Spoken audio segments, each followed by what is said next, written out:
I'm Layla Ramirez, 36, and I built my own healthcare group from the ground up after years of working behind the scenes to support someone else's dream. For nearly a decade, I stood by my husband through med school, residency, and every financial storm his family wouldn't help him weather.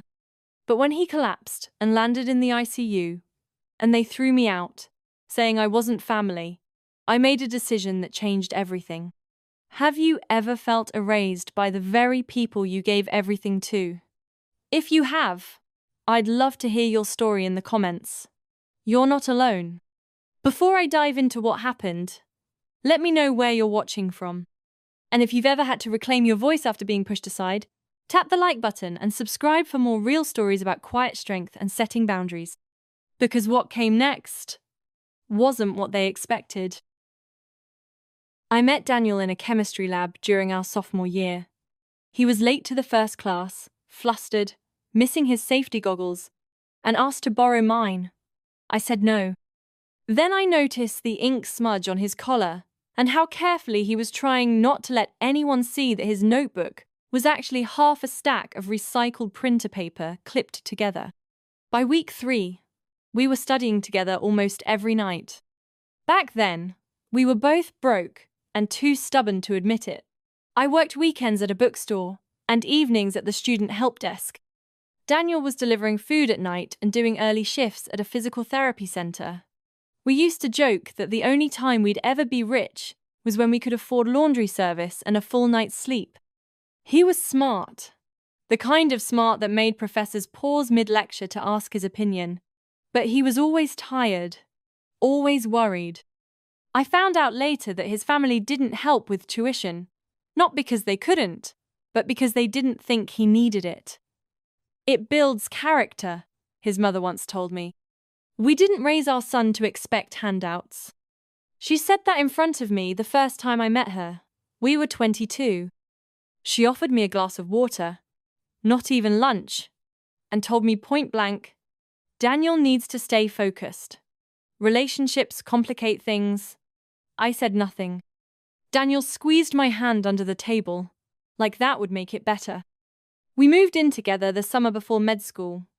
A studio with a leak in the ceiling and no air conditioning. I was working full-time by then. Office admin during the day, waiting tables on weekends. I paid most of the rent for those first 3 years. I didn't mind. He was trying so hard to get through school without crashing. I kept telling myself it would be worth it. And it was, in some ways. Daniel did well. He matched with a residency in emergency medicine. Long hours, high pressure, but he loved it. He'd come home with stories about patients who came in near death and walked out 3 days later. He always gave credit to the team, but you could tell he was proud. By then, I'd started doing contract work in medical systems, consulting, nothing glamorous, just helping small practices streamline their operations. It paid well enough that we finally had a little breathing room. I even helped his dad cover a shortfall on their mortgage one winter. They didn't ask, but Daniel told me they were behind, and I wired the money. His mom never said thank you. Not once. The strange thing is, I wasn't expecting gratitude. I just assumed, back then, that families weren't perfect, and that maybe, eventually, she'd soften. She didn't. When we got married, she wore white. I tried not to let it bother me. She gave a toast at the reception and said, Daniel has always made good choices, but we all know how important it is to learn from our mistakes, too. People laughed awkwardly. Daniel's hand found mine under the table again, same as always. I didn't pull away, but something inside me tightened. The years passed. We moved into a nicer place. Daniel's hours got better. My contracts started getting longer, more stable. I'd supported him for so long that I didn't really notice when the balance started to shift. He made more than me now, but I was still the one managing the bills, the home, remembering birthdays, checking in with his parents. We tried for a baby. Twice. It didn't happen. His mother told me, during Christmas dinner one year, that sometimes nature tells us what's meant to be. I was halfway through chewing my food. I swallowed and changed the subject. Daniel didn't say anything. He never really stood up to her. I don't think he knew how. Still, I believed we were a team. Even if we didn't talk about everything. Even if I swallowed a lot of small slights and carried most of the emotional weight, I believed we were building something together. I believed I mattered. Looking back now, I see the imbalance clearly. I gave, freely, often, without being asked. I made excuses for them when they ignored me in group chats, when they scheduled family dinners and forgot to invite me, when they sent Daniel holiday gifts labeled only with his name. He always said, "That's just how they are." And I always replied, "I know." But I didn't. Not really. Not until the night everything changed. Not until I learned what it truly meant to be considered not family. That moment didn't come out of nowhere. It was years in the making. Years of being tolerated but never embraced. Of being useful but never trusted. Of being present but invisible. I thought Daniel and I were stronger than their judgment. I thought love was enough. I was wrong. After Daniel finished his residency, things were supposed to get easier. That's what everyone says. The hours get more predictable. The stress levels come down. The financial strain eases up a bit. And it did, for a while. We started going out more, sleeping regular hours. We even started talking about travel. Italy had always been on our list.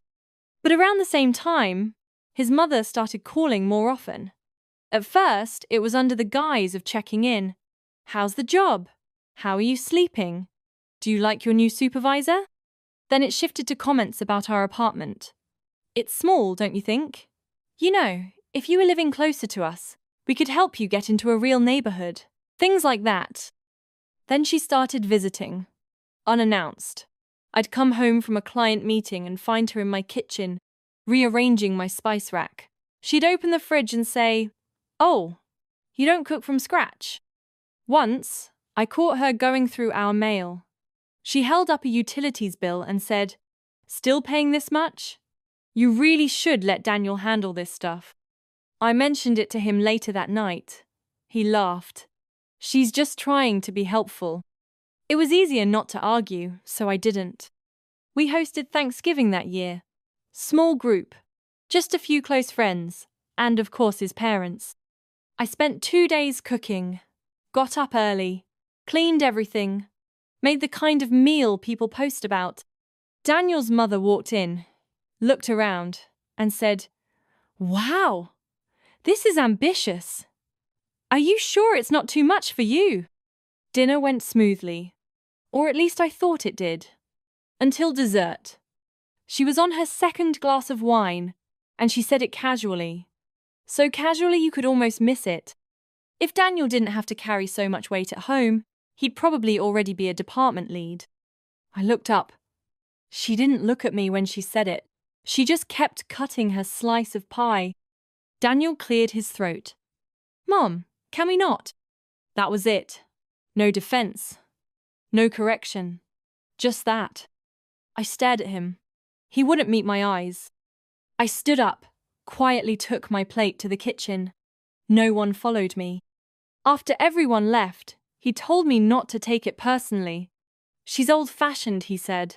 "She just thinks people should have clear roles." I said, "Do you agree with her?" He didn't answer. After that, she stopped using my name when she introduced me to people.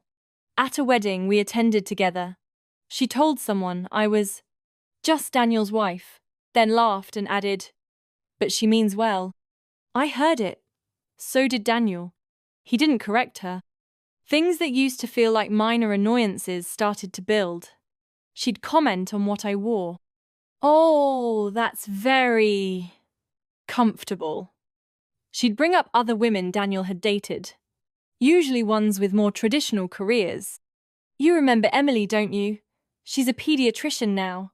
Married someone on the board." I tried to let it slide.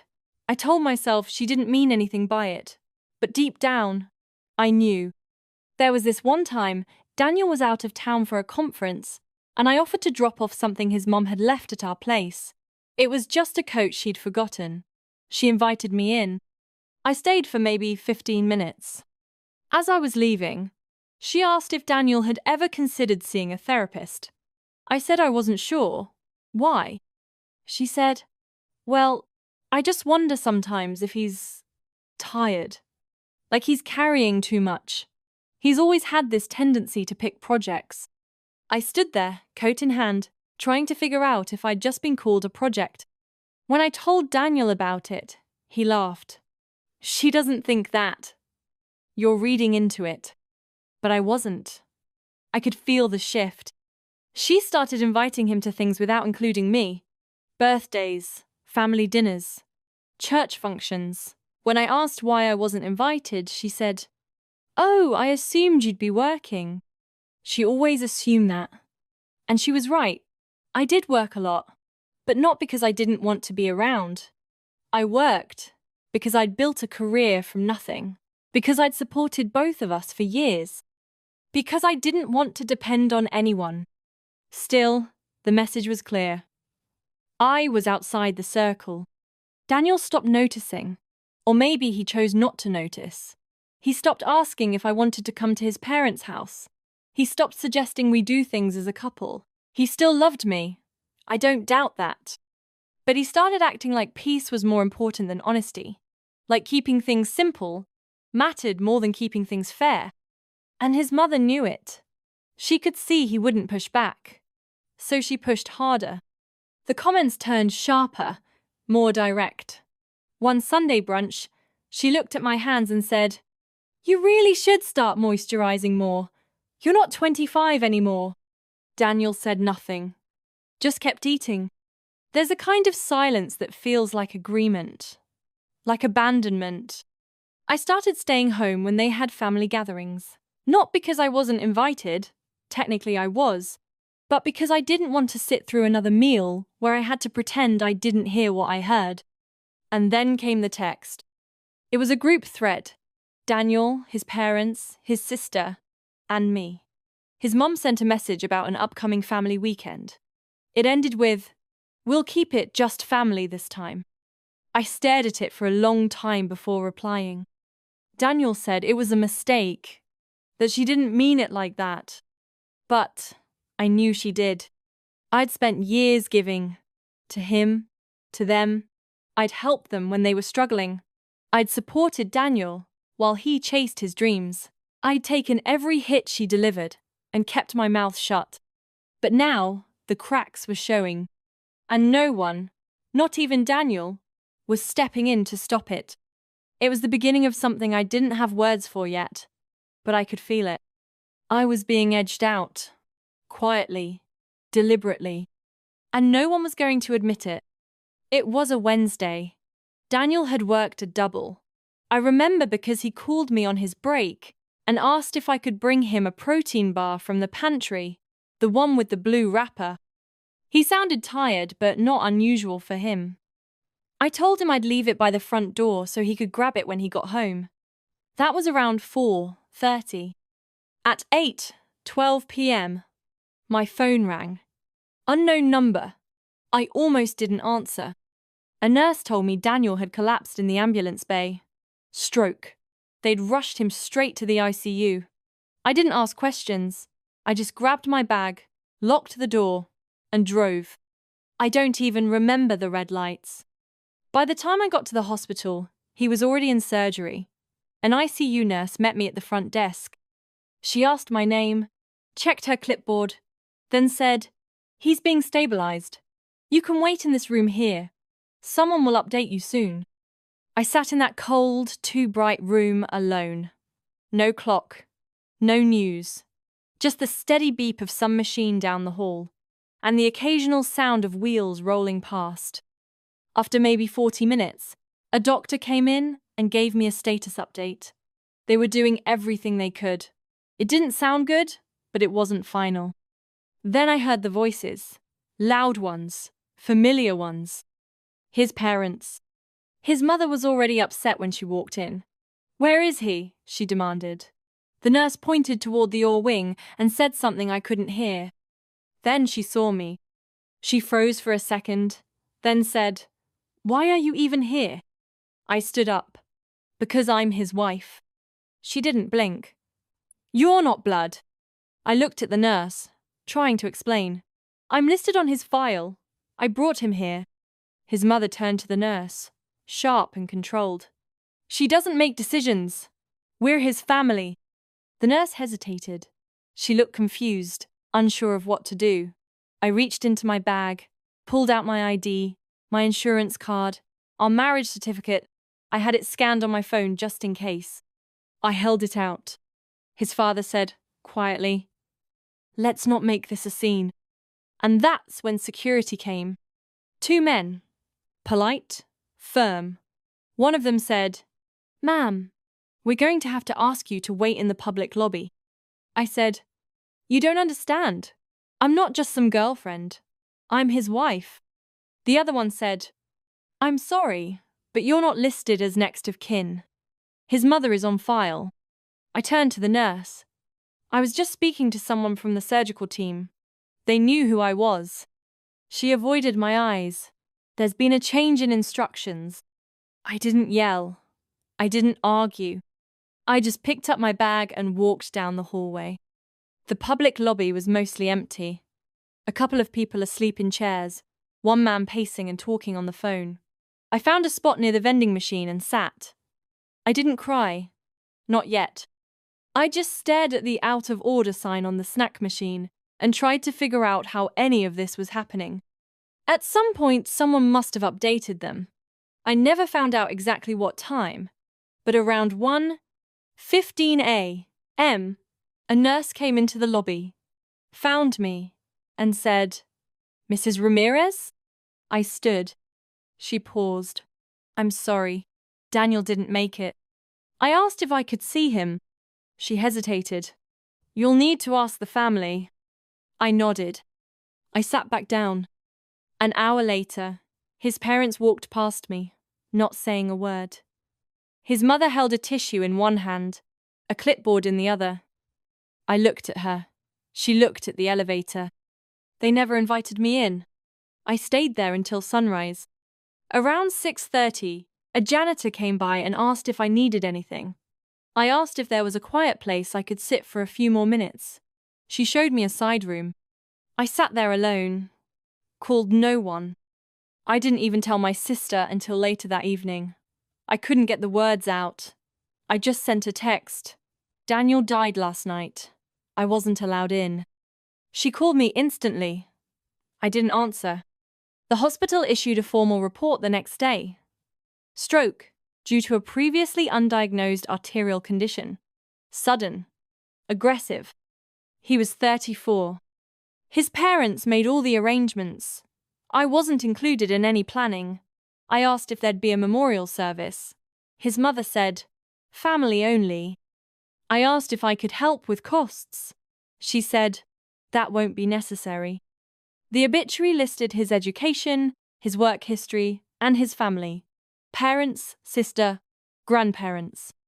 No mention of me. I called the paper, asked if they could correct it. They said they needed approval from the person who submitted it. I let it go. The funeral was held the following Saturday. I heard about it through a former colleague of his. He assumed I'd be attending. I told him I hadn't been invited.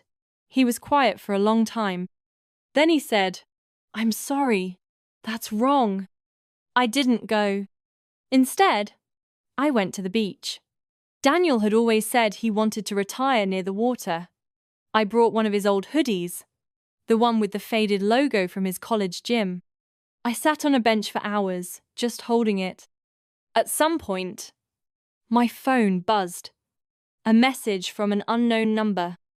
"Please don't contact the family anymore. We're grieving." I stared at it for a long time. I hadn't said a word to any of them since that night. I deleted the message. There's a kind of pain that doesn't scream. It just sits with you. Quiet, cold, constant. I kept telling myself I'd find a way to process it all, but I didn't know then how much more would follow. or how deeply that night would change the course of everything that came next. I went back to work the following Monday. Not because I was ready, but because no one was going to give me a better reason not to. My inbox was full, my voicemail was full, and my refrigerator was empty. When people asked how I was doing, I said, fine. If they asked more than once, I stopped replying. A few co-workers knew about Daniel. One sent flowers to the office. Another dropped off a lasagna I never opened. Most people said nothing. The silence wasn't personal. It was just easier for everyone. I kept thinking I'd wake up one morning and feel something other than this heavy, muted sense of being outside my own life. But that didn't happen. I got up, I worked, I came home. I didn't cry much. Maybe 2 or 3 times, mostly in the car. I didn't hear from his family at all. Not a text, not a call. The last thing they ever sent me was that message telling me not to contact them. I thought about replying, just once, saying everything I wanted to say, but I didn't. About 2 weeks after the funeral, I got a call from Dr. Nayar, one of Daniel's old mentors. She asked if I wanted to meet for coffee. I said yes. She didn't say sorry or offer platitudes. She just sat down across from me and said, I was at the service. I didn't see you. I said, I wasn't invited. She stared at me for a long moment. Then she said, that's not grief, that's control. I didn't know how to respond to that. She sipped her coffee and said, I don't know everything, but I do know Daniel respected you. Everyone who worked with him knew how much he leaned on you. His mother might rewrite things, but we all saw it. It was the first kind thing anyone had said to me in weeks. We sat there for almost an hour. I didn't talk much. She did. About hospital politics, upcoming changes in the admin board, a few new private clinics being funded by city partnerships. Nothing dramatic, just small openings, possibilities. When we got up to leave, she said, you should think about where you want to land next. You've got more options than you think. That night, I opened my laptop and looked through my financials. I hadn't touched our shared savings account since Daniel died. I didn't even know if I still had access. I did. I saw every deposit I'd made over the past 7 years, every rent payment I'd covered, every check I'd written to help his parents, tuition, medical bills, mortgage gaps, almost $40,000. None of it had been repaid. I didn't care about the money. That wasn't the part that hurt. What hit me hardest was how invisible it had all become, like those years just didn't exist. I scrolled through my photos, trying to find one, just one, where we were all together, smiling, like a family. There weren't many, a couple of holidays, a dinner after Daniel's graduation. His mother always looked away in group shots. His father never smiled with teeth. I remembered her toast at our wedding, the way she'd said, Daniel always learns from his mistakes. Everyone had laughed politely. I had too. I shouldn't have. I started sleeping less. Not because I was anxious, just because I didn't see the point of going to bed. I'd fall asleep on the couch with spreadsheets open, wake up at 4 a.m. and keep working.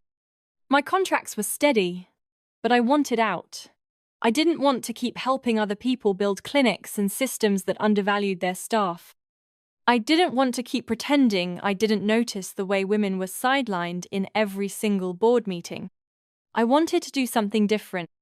It started with one phone call to a colleague I trusted who worked in small practice management. I asked if she knew of any clinics looking to sell or partner. She did. 3, in fact. One was too risky. One was already in litigation. But the third was interesting. A small urgent care centre just outside city limits. Privately run, decent staff, poor infrastructure, losing money fast. The owner was retiring. I booked a meeting. When I walked into the clinic, it was like stepping back in time. Outdated forms, scattered equipment, clunky software. But the front desk staff were kind. The nurses knew their patients by name. There was something there worth saving. I left with a stack of files and a key to review the financials. Over the next week, I ran the numbers, cross-checked licensing records, and made a list of improvements. It wouldn't be easy. I'd have to invest most of my savings. But I could do it. For the first time in weeks, I felt something close to clarity. I made the offer. It was accepted within 3 days. I signed the paperwork at a diner across the street from the clinic. The owner passed me a pen and said, "It's yours now. Don't let it swallow you." I nodded. The day after closing, I updated my work status online. Independent practice owner, healthcare operations consultant, building something new. No photos, no announcement, just that. A few people messaged congratulations. Dr. Naya sent a thumbs-up emoji. Daniel's family didn't see it. Or if they did, they didn't say anything. I thought about sending them an email. Something short, not spiteful, just the facts. I didn't. They'd made it clear they wanted me gone. So I went. But not quietly. And not empty-handed. They'd taken everything they could from me. Time, energy, space to grieve, even the right to say goodbye. But what they hadn't taken, what they never thought to guard, was the foundation I'd built when no one was looking. And that foundation was mine now. To build on, to own, to protect. Without them. I sold the car first. I listed it online with a few well-lit photos and priced it to move. It was gone within 2 days. I took the bus to the clinic that week and didn't complain. I wasn't trying to impress anyone. I just needed runway. Next, I gave notice on the apartment. It wasn't extravagant, but it was more space than I needed. More memories than I wanted. The landlord asked if everything was okay. I said yes, and left it at that. I packed most of my things into storage and rented a studio half the size, across town. No elevator, no parking spot, no natural light. But it was clean and quiet, and that was enough. Everything else went into the clinic. I changed the name. Quietly. No press release, no signage. Just a registered DBA and a new account at the bank. I hired a billing consultant to restructure the invoicing system.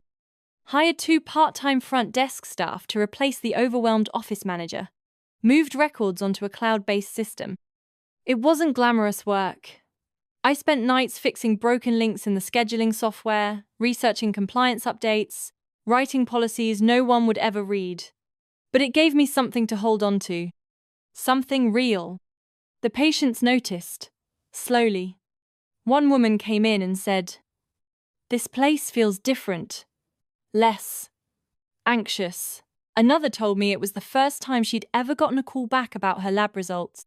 We weren't making money yet, but we weren't losing it as fast. That was a win. I didn't tell many people. I wasn't building it for attention. I wasn't trying to prove anything. But word gets around. A month after we reopened, I got a text from Daniel's cousin. We hadn't spoken since the funeral. It said, "Just so you know, your name came up at dinner. Thought you should be aware." No context, no details. I replied, "Thanks." He sent another message a minute later. "His mom says you're using the family name to make money, says it's not respectful." I stared at it for a while, then typed, "Tell her I'm not using anyone's name. I've never needed hers." I deleted it before hitting send. Instead, I said nothing. A few days later, another message came. Different cousin. Same message, different wording. "She thinks you're exploiting Daniel's memory. Wants you to stop." I didn't answer that one either. The truth was, I hadn't mentioned Daniel publicly at all. No tribute page, no social posts, no press releases with his photo or name. But I did keep something. His dream. He used to talk about opening a community clinic someday. Something small, but serious, he'd say. Somewhere people feel like they matter. I remembered those words every time I sat down to write a job description. Every time I reviewed an invoice, every time I told a supplier no, we wouldn't be paying for decorative plants until we could guarantee same-day labs. This wasn't about them. It never had been. But the messages kept coming. Once, his sister posted something online, a passive comment about people clinging to grief for profit. Someone tagged me. I didn't respond. At the clinic, I kept my head down. I worked. I listened. I made space for every patient who walked in. We added 2 new providers, switched to a better EMR, partnered with a local lab for faster results. The clinic started turning a profit in month 4. Not much, but enough to breathe. That's when I started hearing from other women. A nurse practitioner from another city emailed to ask how I got started. A former classmate from Daniel's med school reached out to say she was proud of me, that she remembered how hard I'd worked behind the scenes. It helped. Not in a big, dramatic way, but in a steadying way. Then, one Friday, I came into the clinic and found an envelope on the front desk. No return address, no name. Inside was a single piece of paper, printed, unsigned. She needs to stop using our name. That was it. Typed. Generic font. I read it once, folded it in half, and placed it in the shred bin. That afternoon, I ordered new signage for the clinic. Not because of the note. I'd been planning to do it anyway. But I changed one thing. Under the clinic name, I added a small, discreet line in silver text, established in honor of a quiet man with big dreams. No name, no dates, no initials. Just that. If they saw it, they never mentioned it. And if they did mention it behind closed doors, it didn't matter. Because for the first time in years, I wasn't asking for their permission. I wasn't waiting for their approval. And I wasn't giving them anything more to take. I had nothing left to give them. But I had something to build. And I was building it now, without apology. I didn't plan on expanding. Not at first. The clinic was enough. Barely. I was still sleeping odd hours, still taking late-night calls from the billing team, still running to the supply store myself when we ran out of printer paper. I'd never worked so much for so little, but it was mine. That mattered more than I expected. 6 months in, we started to stabilize. Patient retention improved. One of the nurses told me people were driving in from 2 towns over. I asked why. She said, "They say we listen." I didn't correct her. I was too tired to. Around that time, I enrolled in a hospital administration course. Just nights, online. It wasn't required for anything I was doing, but I needed to learn the systems from the inside. I wanted to understand how the bigger players made decisions, how they hid waste, moved money, cut costs at the wrong ends. During the day, I negotiated service contracts, oversaw renovations, reviewed performance metrics. At night, I listened to lectures about insurance coding and regional health networks. I kept notes, asked questions, followed up. We landed a private investor through one of the consultants I'd worked with years ago. She visited the clinic, looked around, and said, "You're doing this with no marketing budget?" I said yes. She laughed. "You're either brilliant or exhausted." I said, "Both." We met 3 times before she made an offer. It wasn't huge, but it was enough to cover expansion. We opened a second location in a smaller suburb. That's when the calls started coming in. Other clinics asking if we'd consider merging.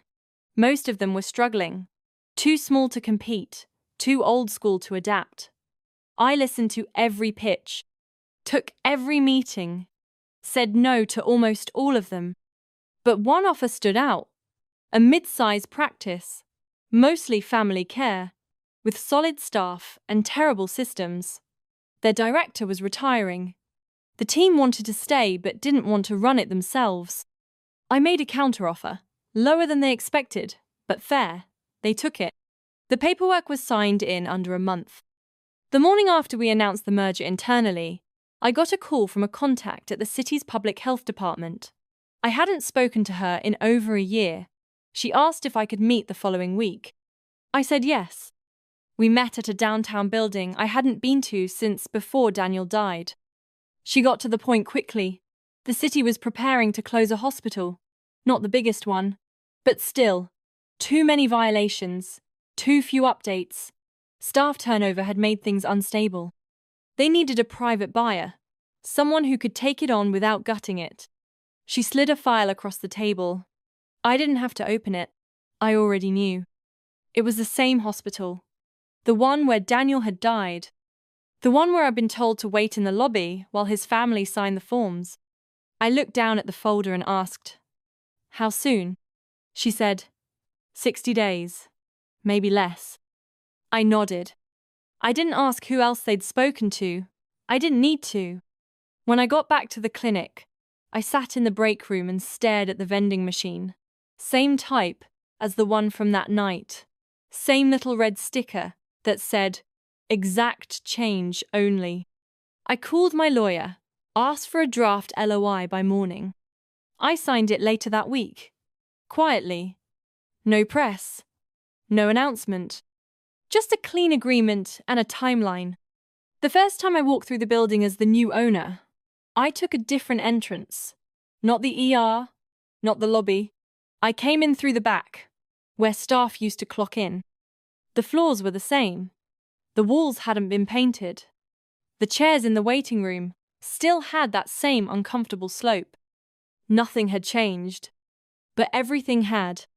When I passed the hallway leading to the ICU, I stopped. It was quiet.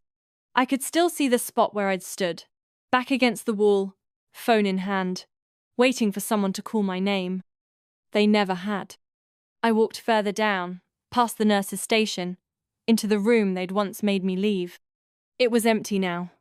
Just a bed, a monitor, and a clipboard with no chart. I stood there for a while. No one asked me to leave. The transition took 4 months. We brought in new equipment, replaced outdated records, updated software.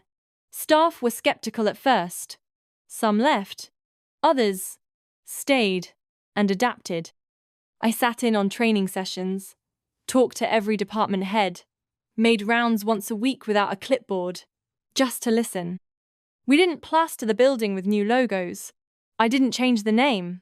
The only update was the signage in the lobby. A clean white wall with 2 lines of text. The second line was mine. The first? The hospital's original name. Some people noticed. Most didn't. I wasn't looking for recognition. I was looking for function. We started seeing improvements in the second quarter. Better wait times. Fewer complaints. A nurse who had worked there for 20 years told me, "I've never seen this place so steady." I said, "Let's keep it that way." She smiled. Around that time, I received a message from Daniel's cousin, the same one who'd sent me that warning months earlier. He said, "Saw your name in the public records." So did she. I didn't have to ask who she was. He said, "Her blood pressure spiked. They took her in yesterday." I stared at the message for a while. Then I wrote, "Where?" He answered with one word. The name of the hospital. My hospital. I put the phone down. No reply. No follow-up. I didn't call the ER. I didn't alert the staff. I just sat still. It was going to happen eventually. And I wasn't going to interfere. Let her walk through the front doors. Let her pass the lobby wall. Let her see my name. Let her feel whatever it was she needed to feel. Because I wasn't angry anymore. I was just done. And for the first time in a long time, that was enough. 2 months after the acquisition, the hospital was running smoothly enough that I'd stopped checking in every day.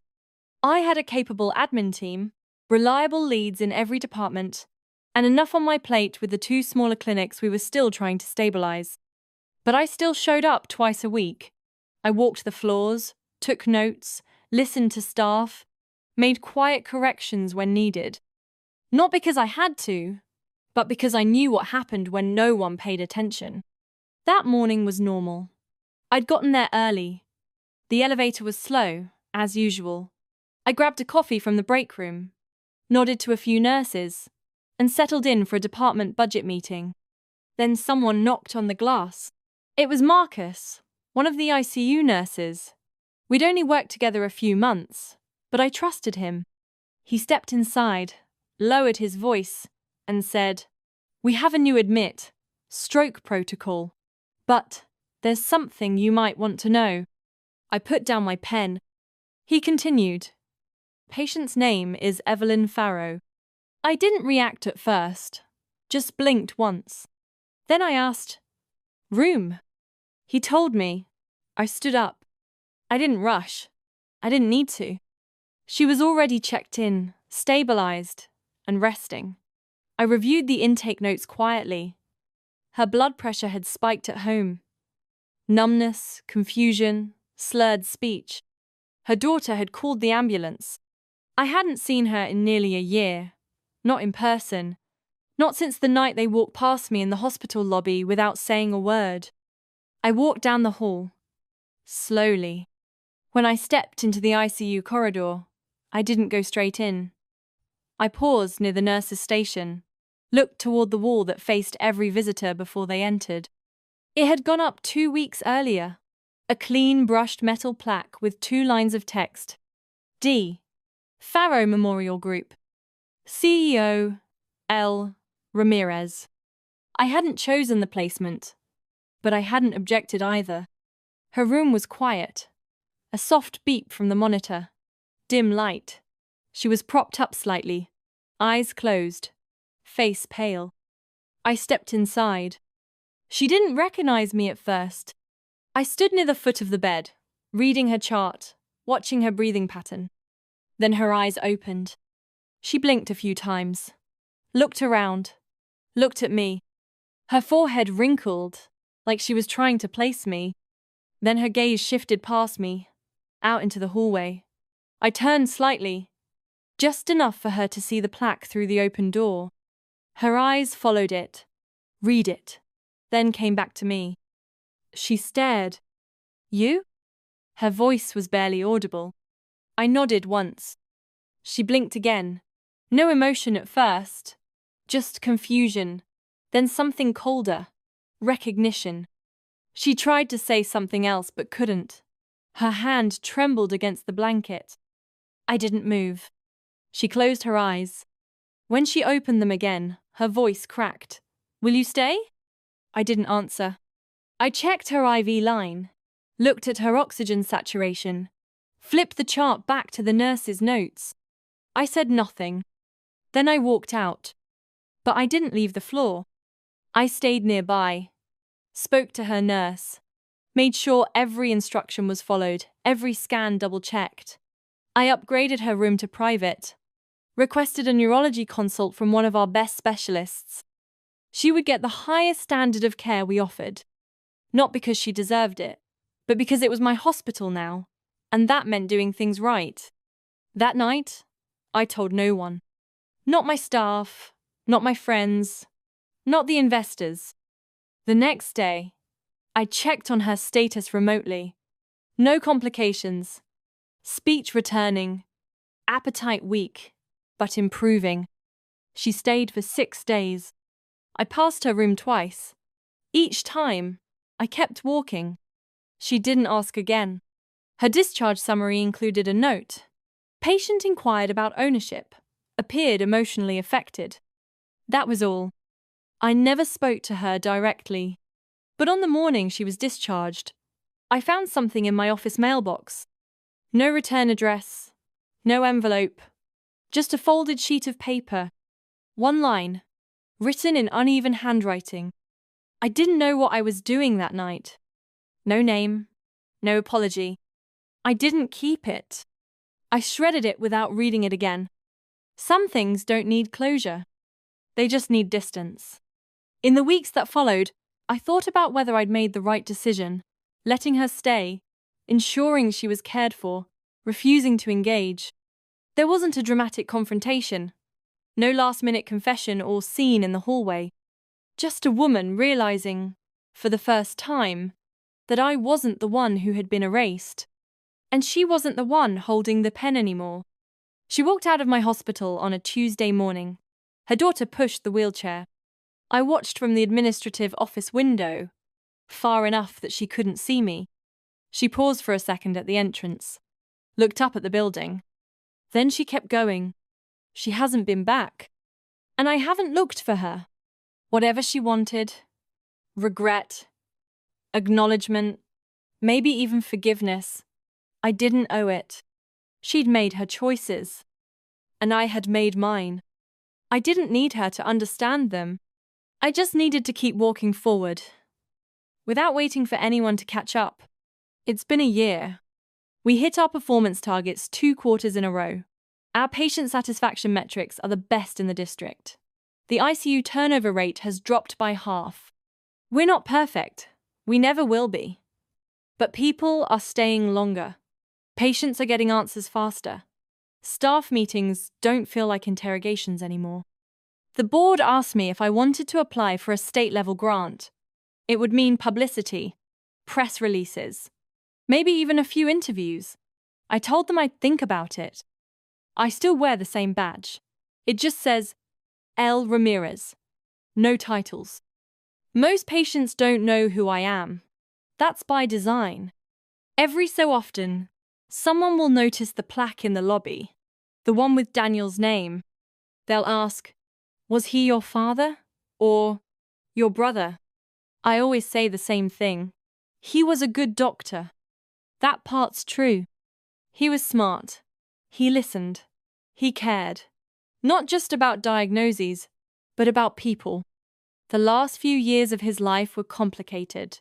Not everything between us was perfect. But the part where he tried to do good, that part deserved to be remembered. So I remembered it. I don't hear from his family anymore.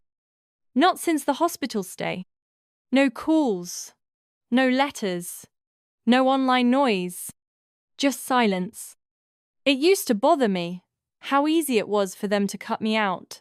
How publicly they erased me. How much effort they put into making me feel temporary. Now I don't think about them much at all. They're not part of the work I do, not part of the systems I run, or the programs we're building, or the late-night calls I still sometimes take when a department lead gets stuck. They're not part of the team that stayed through hard months, or the new hires who walk into our staff orientation and say, "This place just feels different."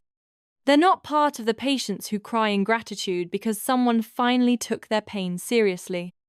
They're not part of the shift changes, the supply chain headaches, the policy rewrites. They're not part of this anymore. And that's the point. When I pass the ICU now, I don't feel bitterness. I just remember. Not every day, but sometimes. Usually when the hallway is quiet and the light hits just right.